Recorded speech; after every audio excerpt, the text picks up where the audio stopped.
बिस्मिल्लाहिर्रहमानिर्रहीम। अस्सलाम वालेकुम। आज 18 फरवरी है, दिन है एतवार का। कल रात को तहरीक इंसाफ ने एक बहुत अहम प्रेस कॉन्फ्रेंस की और वो प्रेस कॉन्फ्रेंस थी उनके सेक्रेटेरिएट में, जहाँ पे मैं भी गया, साकिब बशीर साहब थे, फ़हीम अख्तर साहब थे और हमारे मीडिया के काफ़ी सारे दोस्त थे, वसीम मलिक साहब, असद चौधरी साहब और दीगर दोस्त भी मौजूद थे। वो प्रेस कॉन्फ्रेंस हमने अटेंड की, लेकिन मैंने कल रात को आके देखा कि वो उतनी ज़्यादा हाईलाइट नहीं हो सकी जितनी अहम उसमें बातें थी।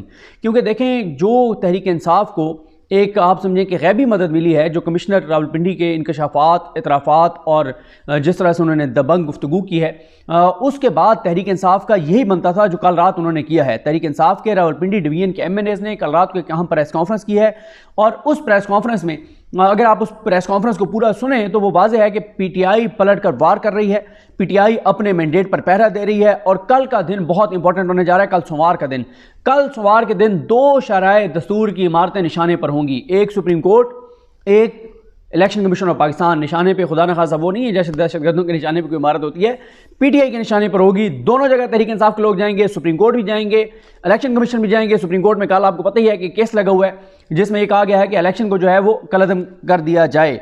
अच्छा, पहले तो इस दरख्वास्त की इतनी इंपॉर्टेंस नहीं थी, लेकिन अब उसकी इंपॉर्टेंस बढ़ गई है कमिश्नर के इंकशाफात के बाद, और मैं इस पर खैर तफसील से बात कर चुका हूँ। वो जब केस समाअत के लिए मुकर्रर हुआ था तो मैंने बड़ी डिटेल उसके ऊपर एक वीडियो की थी। देखें, कल रात जो प्रेस कॉन्फ्रेंस थी उसमें आइंदा का अमल भी बता दिया गया है। इसमें सबसे पहले तो अयाज अमीर साहब ने बात की। अयाज अमीर साहब ने कहा कि मैंने अपनी ज़िंदगी में बहुत से सियासी जल्ज़ले देखे हैं, लेकिन इस जल्ज़ले ने, यानी जो कमिश्नर ने किया है, इसने तो पूरी सरजमीन पाकिस्तान को हिला कर रख दिया है। और उन्होंने कहा यह एक मौजज़ा है और उन्होंने बहुत अप्रिशिएट किया कमिश्नर लियाकत चट्टा साहब को।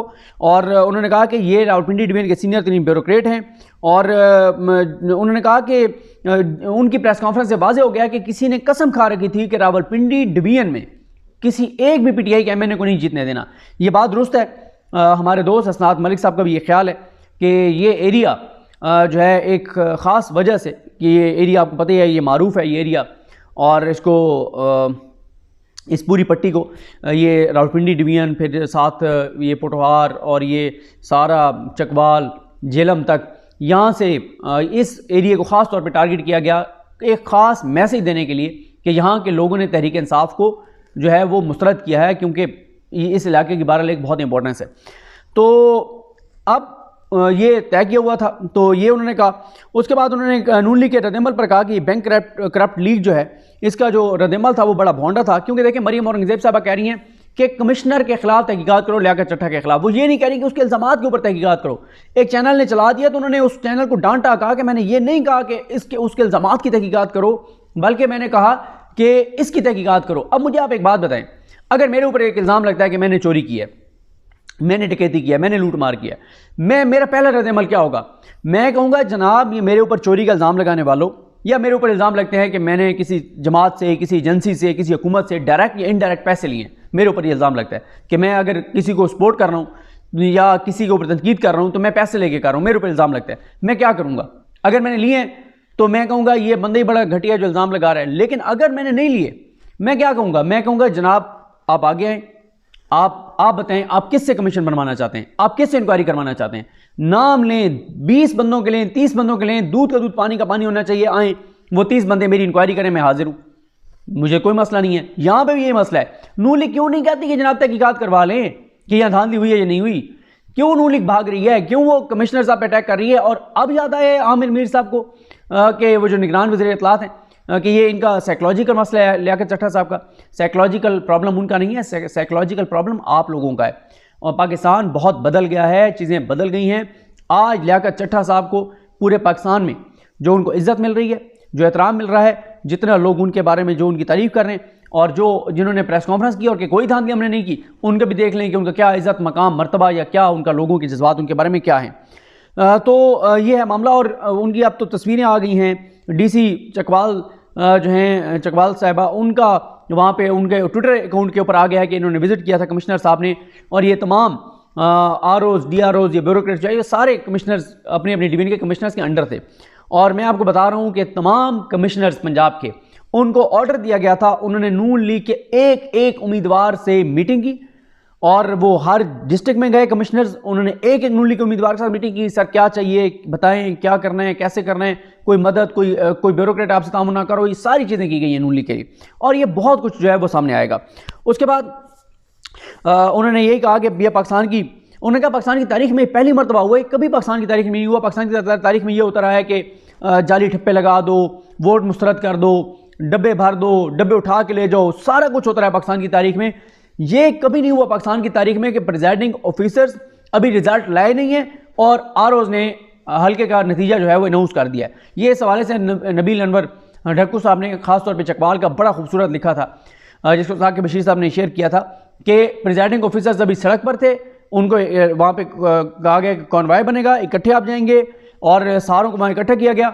उन्होंने रेडियो पे सुना कि जनाब रिज़ल्ट जो है वो अनाउंस कर दिया गया है। रिज़ल्ट तो अभी उनके पास था, रिज़ल्ट तो आर ऑफिस पहुँचा भी नहीं था। सिमाबिया ताहिर साहिबा ने कहा कि उन्होंने मीडिया को दावत दी है, उन्होंने सबको दावत दिया है, नेशनल मीडिया, इंटरनेशनल मीडिया, सब लोगों को जो आके हमारे फॉर्म 45 देखना चाहता है वो आए, हम फॉर्म 45 दिखाने को तैयार हैं। और उन्होंने कहा कि फॉर्म 45 हमारे पास मौजूद हैं, कमिश्नर की प्रेस कॉन्फ्रेंस आ गई है और कौन सा सबूत आपको चाहिए कि धांधली हुई है। और ये मैं आपको बता दूं कि समाबिया ताहिर साहबा ने शिकस्त दी दानियाल चौधरी को नून लीग के, लेकिन इनको फॉर्म 47 में हरा दिया गया है। और इनके हल्के में मैं गया था उस दिन, मैंने देखा था लोगों का जोशो खरोश, किस तरह से लोग डाल रहे थे वोट, और इनका समाबिया ताहिर का कैंप कहीं नहीं लगने दिया गया था और टेंट उतार दिए गए सारा कुछ, और बाहर बड़ी मुश्किल से लोग जो है वो एक टेबल लगा के, कुर्सी लगा के बैठे हुए थे। उसके बाद उन्होंने बड़ी इंपॉर्टेंट बात किया कि कल जो ये सारे रावलपिंडी डिवीजन के उम्मीदवार हैं पीटीआई के, ये कल चीफ इलेक्शन कमिश्नर के पास जाएंगे, इलेक्शन कमीशन ऑफ पाकिस्तान जाएंगे, ये बड़ा इंपॉर्टेंट है, कल ये वहाँ जाएंगे। और कल सुप्रीम कोर्ट में भी समाअत है, वहाँ पे भी इम्कान है कुछ लोगों के आने का। उसके बाद अबू ज़र सलमान न्याज़ी ने बहुत इंपॉर्टेंट बातें की इमरान खान साहब की लीगल टीम में। अबू ज़र सलमान न्याज़ी साहब कहते हैं कि कानूनी रास्ते जितने हैं वो सब अपनाएंगे, और दीगर पार्टीज़ के हमने मोस्टली फॉर्म 45 भी हासिल कर लिए हैं, और प्रेजाइडिंग ऑफिसर्स कई गवाही देने को तैयार हैं, पोलिंग स्टाफ गवाही देने को तैयार है। उन्होंने कहा कि अदालतों में भी जाएंगे, आईनी अदालतों में, अवाम की अदालत में भी जाएंगे, सड़कों पे भी एहतजाज करेंगे, इलेक्शन कमीशन भी जाएंगे, सुप्रीम कोर्ट भी जाएंगे, हाई कोर्ट भी जाएंगे। और एक बात बड़ी अहम उन्होंने किया है, उन्होंने कहा अगर किसी के जहन में यह है, अगर किसी के जहन में यह है कि लंबी लंबी तारीखें दी जाएंगी तो अपने जहन से निकाल दे, इस बार हम वो नहीं होने देंगे जो पाकिस्तान में हुआ करता है। उन्होंने कहा कोई लंबी तारीखें नहीं डालने देंगे, और जो है वो अदालतों को और ट्रिब्यूनल्स को फैसले जल्दी करने पड़ेंगे। और उन्होंने कहा कि ये जो 144 दफ़ा 144 है उसकी ये इसकी कोई वक़्त नहीं है, और हम पुरअमन एहतजाज, आइन हमें इजाज़त देता है, अदालतों के फैसले में इजाज़त देते हैं, तो पुरअमन एहतजाज हम करेंगे।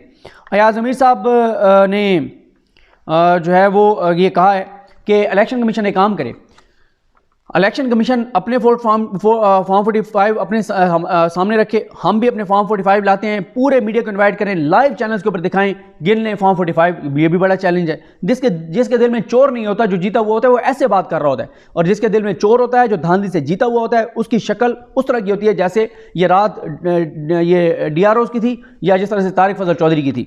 उसके बाद ईमान वसीम साहिबा ने कहा, उन्होंने मरियम औरंगज़ेब को जवाब दिया, वो खूब बरसी, बताया कि कैसे उनके वालिद साहब के हल्के में धांधली की गई, उनके हल्के में धांधली की गई। उन्होंने एक बहुत इंपॉर्टेंट बात बताई, उन्होंने कहा कि हमारी गैर मौजूदगी में फॉर्म 45 की बेस पे फॉर्म 45 तैयार कर दिया गया, रिजल्ट अनाउंस कर दिया गया।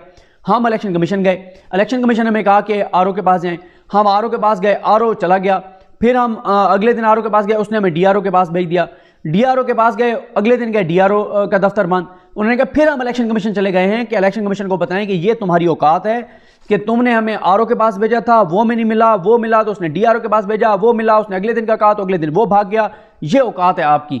ये अब ईमान वसीम साहब ने बताया कि वो जा रही हैं इधर अपना इनके पास इलेक्शन कमीशन ऑफ पाकिस्तान के पास। उसके बाद उन्होंने भी दो टोका, उन्होंने कहा मैं चैलेंज करती हूँ, मरियम औरंगज़ेब बातें कर रही है, आओ मीडिया के सामने आओ, सारे चैनल्स लाइव दिखाएं, हम भी अपने फॉर्म 45 सामने रखते हैं, तुम भी अपने फॉर्म 45 लेके आओ। उसके बाद मेजर लतासिफ सती साहब ने उन्होंने बहुत इंपॉर्टेंट बात बताई है कि FIRs दर्ज कराने का सिलसिला शुरू कर दिया गया है। उन्होंने दरख्वास्त दी, FIR दर्ज नहीं की गई रिटर्निंग ऑफिसर के खिलाफ, आई थिंक वहाँ अवैध तारड़ थे, और उन्होंने कहा मैं फौजी आदमी हूँ, मैं इनको भागने नहीं दूंगा, मैं इनका पीछा करूंगा, अवाम के मरी के लोगों के मैंडेट पर डाका डालने की इजाज़त नहीं दूंगा, जिन्होंने मुझे वोट दिया है उनका वोट मेरे पास अमानत है। इमरान खान को उन्होंने ये वोट दिया मेरे ज़रिए और उनका वोट मेरे पास अमानत है। तो लतासिफ सती साहब ने ये ऐलान किया है कि वो FIR दर्ज करवाएंगे। FIR की उन्होंने कहा दरखास्त दी है, FIR दर्ज नहीं हो रही RO के खिलाफ। अब वो 22 में चले गए हैं अदालत के अंदर, तो पीछा उन्होंने कहा पूरा करेंगे। उन्होंने कहा भूल जाएं आप कि मैं ये मैंडेट आपको हजम करने दूंगा, और इसीलिए कोई मिठाइयाँ ना खाए, कोई रसगुल्ले ना खाए और कोई खुशियाँ ना मनाए, जिस तरह से लतासब सत्ती साहब ने जिस दबंग अंदाज में कहा है, तो ये बात तय है कि ये रावलपिंडी डिवीजन की सीटें तो नहीं बचनी। उसके बाद उन्होंने कहा कि हमारे पास जो फॉर्म 45 हैं उसके दस्तखत ओरिजिनल हैं, अंगूठे ओरिजिनल हैं, सब कुछ मौजूद है। और उन्होंने कहा कि आएँ ओपन समात करें, सारी दुनिया को दिखाएं, हम भी चीज़ें अपनी लेके आते हैं, वो भी लेके आएँ। और उन्होंने कहा ये पहले आवाम का पैसा लूटते थे, अब आवाम का उन्होंने मैंडेट लूटा है, चोरी किया है। और कर्नल शबीर अवान साहब ने बताया कि वो जीत गए थे। फिर उन्हें कॉल आई और उन्हें कॉल करके कहा गया कि आप नून लीग में चले जाएँ। उन्होंने इनकार किया। तो जैसे उन्होंने इनकार किया तो उसके बाद रिकाउंटिंग में उनको हज़ारों की लीड से जीत गए थे, उनको हरा दिया गया और नून लीग के राजा सगीर साहब को जिता दिया गया। ये उन्होंने बताया है, उन्होंने कर्नल शबीर अवान साहब ने, ये लतासब सत्ती साहब के नीचे आई थिंक PP7 में थे ये। तो ये है जनाब सूरत हाल। कल का दिन हंगामा खेज होगा, सुप्रीम कोर्ट, इलेक्शन कमीशन, बड़े कुछ होगा। तो चीज़ें जो है वो किसी और तरफ ही जा रही हैं। मुझे अपनी दुआ में याद रखें। अल्लाह करीम हम सब का आमीन। अल्लाह हाफ़िज़।